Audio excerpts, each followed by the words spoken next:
केन्द्रापड़ा जिला वकिल संघर कोषागार सम्मुखें नवनिर्मित नूतन गृहटी आज उद्घाटित हो जाए। उपलक्षे जिला वकिल संघ सभापति विचित्रानंद महांती अध्यक्षतार एवं सरकारी वकिल संजय कुमार जेना संयोजन अनुष्ठित उत्सव में अतिरिक्त जिला जज अजय कुमार प्रधान और केन्द्रापड़ा विधायक शशिभूषण बेहेरा अतिथि भाव जोगदे नवनिर्मित गृह को उद्घाटन करते।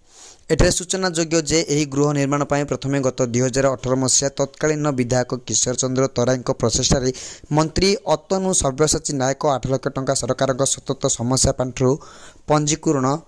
मंजूर कराइथिले। एही अर्थर केन्द्रापड़ा कोषागार सम्मुखें गृह निर्माण कार्य सेबेठू आरंभ होइथिले भी परे अर्थ अभाव संपूर्ण हो पारि नथिला। किछि दिन पूर्व 5T अध्यक्ष भिके पांडियान केन्द्रापड़ा स्वास्थ समय जिला वकिल संघ मंत्री अतनु सव्यसाची नायक नेतृत्व में स्थानीय प्रदक्षिण भवन में श्री पांडियान भेटी एक गृह निर्माण कार्य संपूर्ण पाई आवश्यक अर्थ मंजूरी करने को एक दाबीपत्र देइथिले। मंत्री श्री नायक प्रचेषार 5T अध्यक्ष श्री पांडियान यह गृहटीर निर्माण कार्य संपूर्ण पाई 30 लाख टंका मुख्यमंत्री स्वतंत्र पार्टी अर्थ मंजूर करने पर गृह निर्माण कार्य संपूर्ण हो पारिथिला। यह उद्घाटन उत्सव में अन्यतम अतिथि भावे परिवार अदालत जल विकास कुमार दे मंचासीन थे। एसहित civil court registrar Ramadevi Soren, POCSO कोर्टर अतिरिक्त जिला जज प्रणीत पट्टनायक समेत केन्द्रापड़ा अदालतर समस्त जज और बहु आईनजीवी यह उद्घाटन उत्सव में उपस्थित थे। मैं राज्य सरकार 5T सचिव जिते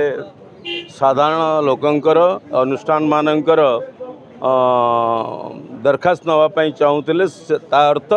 मुख्यमंत्री कार्यालय लोकों पाखे पहुँचला। से अवसर में 5T सचिव पाखे आम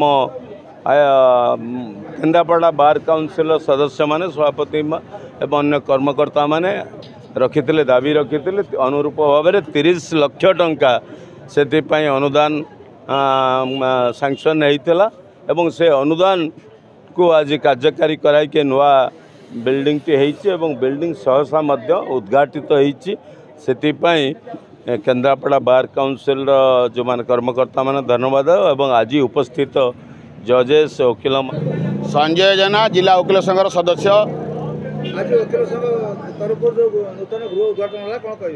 आम बहुत खुशी